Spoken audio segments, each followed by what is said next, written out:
Welcome to day 12 of our financial detox challenge. Today we're looking at goal setting. Yesterday we looked at debt, and one thing that we need to understand as far as debt is concerned is that if we want to get out of debt and stay out of debt, we need to be intentional about it.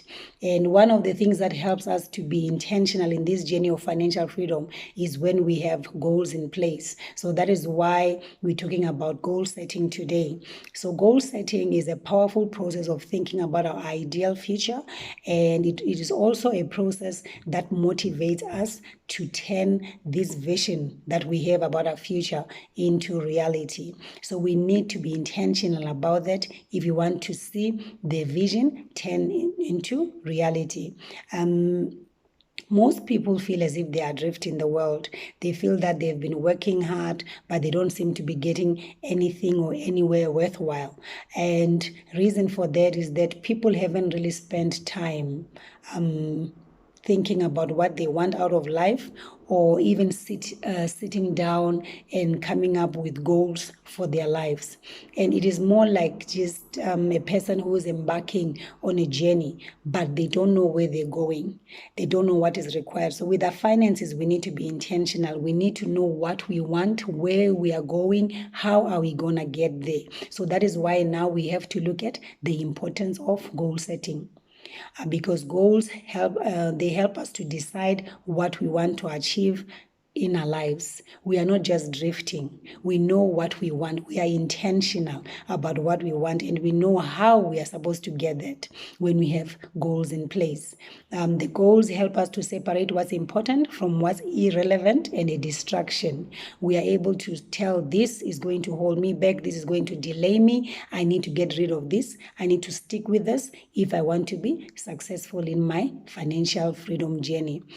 They also motivate us. They motivate us to be resilient. They motivate us to be disciplined and to come out of debt and stay out of debt. Because we will realize that we are achieving our goals, and when we achieve one goal, then we get motivated. And from that motivation, self-confidence is built as well, because when we are successful with just one goal, it motivates us to achieve even more. And also another important thing here is that when we have goals, we are now able to see progress in areas where there was stagnancy.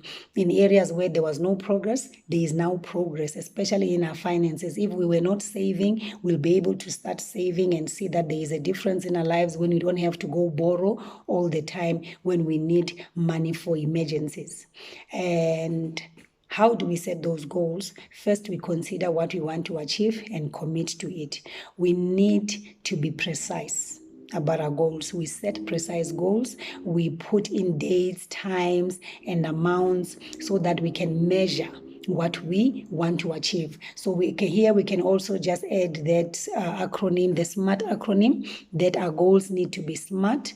They need to be specific, measurable, attainable, relevant, and time bound, because we need to know by when do we want to achieve and what is required, and are we able to do that or not? Is it attainable or not? And then we set priorities. We need to prioritize our goals, because we cannot have 5 goals that need to be achieved same time, because we will be overwhelmed and then stop and don't achieve any goal. So we need to prioritize them according to their time frames. And then we need to write down goals as well, because when they're written down, it becomes tangible and crystallized. And when it's there, you are able to see it all the time to remind yourself of the goals that you have put in place for yourself. And then lastly, you need to set realistic goals. It's important to set realistic goals that we can achieve. That's something that is attainable, because if for example, if you haven't saved at all, and you say now by the end of 2020 you want to be having 20,000 rand in your account, it's going to be difficult for you to achieve that. So start small, as we said. Start small, even if you save 1,000 rand this year. It's something, because you are starting something that will encourage you to increase the amounts as time goes on. And then breaking down the goals. Goals, we know that they are broken down into 3 terms. We're talking about the short term, medium term, and long term. And for this exercise, for this challenge, I'm going to give you these examples of a short term, which I would say write down one thing you want to accomplish in the next month. This may be saving a certain amount of money, even if it's 50 Rand a month, going forward, or stop using your credit card completely. And this can also be stop going out every weekend. If you are a person who likes going out every weekend, stop that one thing that you are able to do immediately. That is your short-term goal. Medium-term goal, you write down things you want to accomplish in the next year with regards to your finances, and this may include things like paying off your debt. This may be starting a building, an emergency fund, so that next time when you are in trouble, when you need finances, you don't need to go make a loan or borrow from anyone else. It can be also starting a new job. That is something that you can be looking in medium term.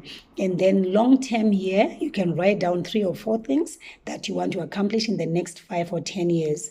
And this may be including stuff like home ownership, or starting a family, or starting your own business going forward. So those are the examples that I have. You can put down whatever you want to do in that short term, medium term, or long term. Put them down as goals. And then in closing, if you don't have goals already in place, this is the right time to now sit. You have all the time. Sit and write down the goals, short term, medium term, long term goals, so that you will know where you're going forward as far as your finances are concerned. And please remember that you have to review regularly and update your goals, because as you achieve, then that one will fall off, and then another goal will come in, and then you will see that you are achieving. And please, you must take time to enjoy that. Reward yourself, enjoy that, so that you'll be encouraged to do even more going forward. So that is all that I have for you today. Let's set those goals in place so that our lives will go forward. There will be progress in our finances and any area of our lives. So thank you for watching. Thank you for listening. Until tomorrow, stay blessed. Bye-bye.